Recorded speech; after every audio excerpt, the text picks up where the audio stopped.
Surah Al-Naml, verses 1 to 44.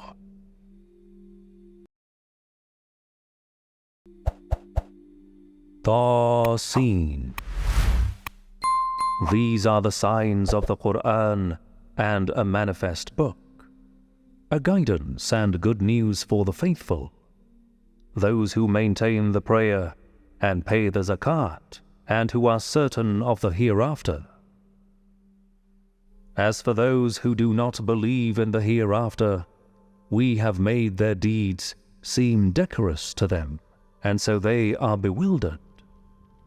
They are the ones for whom there is a terrible punishment, and they are the ones who will be the biggest losers in the hereafter.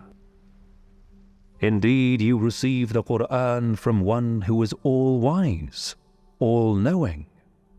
When Moses said to his family, "Indeed, I descry a fire. I will bring you some news from it, or bring you a firebrand, so that you may warm yourselves." When he came to it, he was called, "Blessed is he who is in the fire, and who is as well around it. And immaculate is Allah, the Lord of all the worlds. O Moses, indeed I am Allah, the Almighty, the All-Wise. Throw down your staff."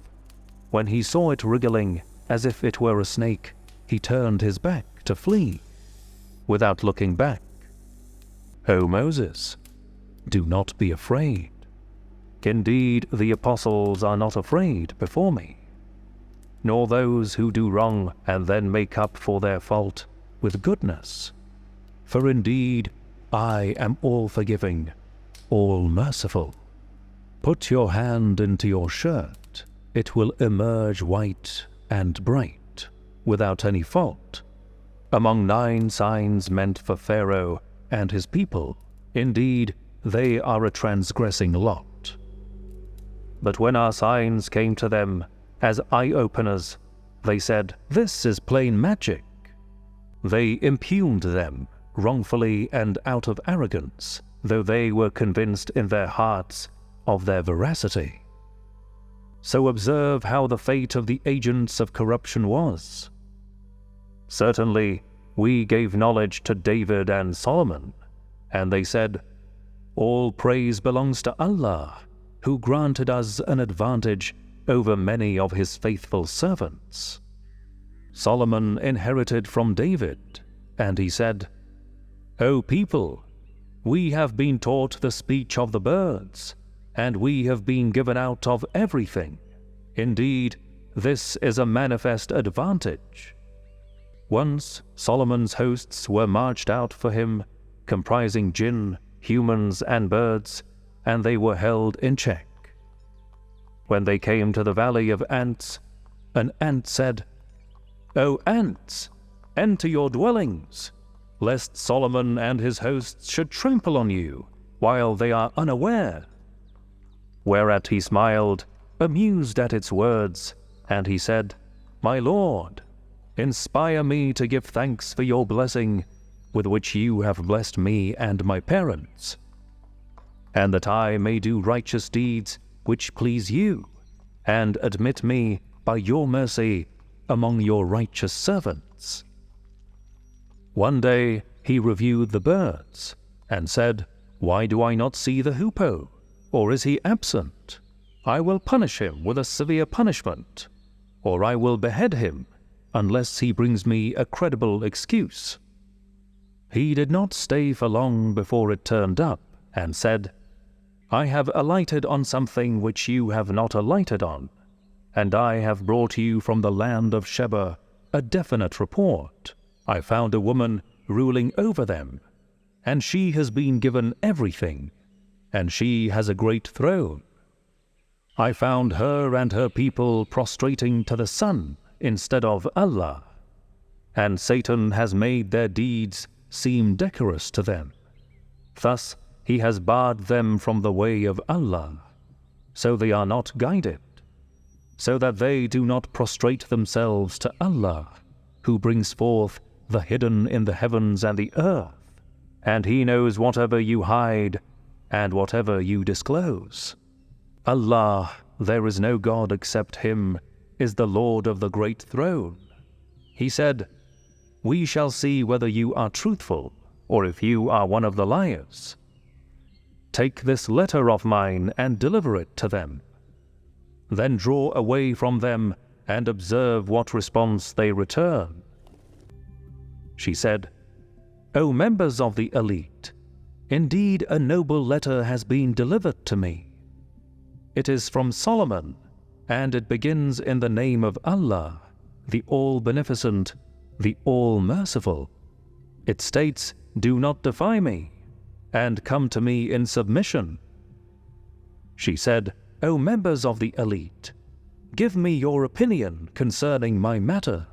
I do not decide any matter until you are present.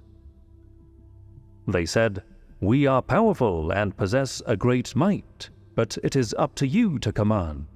So consider what orders you will give. She said, indeed, when kings enter a town, they devastate it, and make the mightiest of its people the weakest. That is how they act. I will send them a gift, and see what the envoys bring back. So when the envoys came to Solomon, he said, are you aiding me with wealth? What Allah has given me is better than what He has given you. Indeed, you are proud of your gift. Go back to them, for we will come at them with hosts which they cannot face, and we will expel them from it, abased and degraded.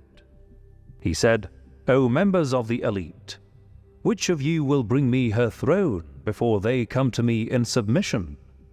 An Afrit from among the jinn said, I will bring it to you before you rise from your place.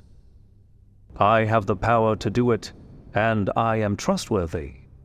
The one who had knowledge of the book said, I will bring it to you in the twinkling of an eye. So when Solomon saw the throne set near him, he said, this is by the grace of my Lord, to test me if I will give thanks or be ungrateful.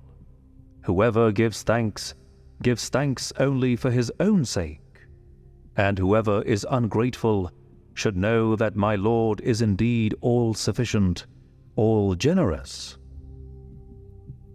Solomon said, disguise her throne for her, so that we may see whether she is discerning or if she is one of the undiscerning ones. So when she came, it was said to her, is your throne like this one?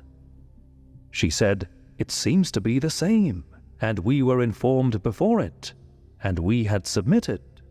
She had been barred from the way of Allah by what she used to worship besides Allah, for she belonged to a faithless people. It was said to her, enter the palace. So when she saw it, she supposed it to be a pool of water, and she bared her shanks. Solomon said, it is a palace paved with crystal. She said, my Lord, indeed I have wronged myself, and I submit with Solomon to Allah, the Lord of all the worlds.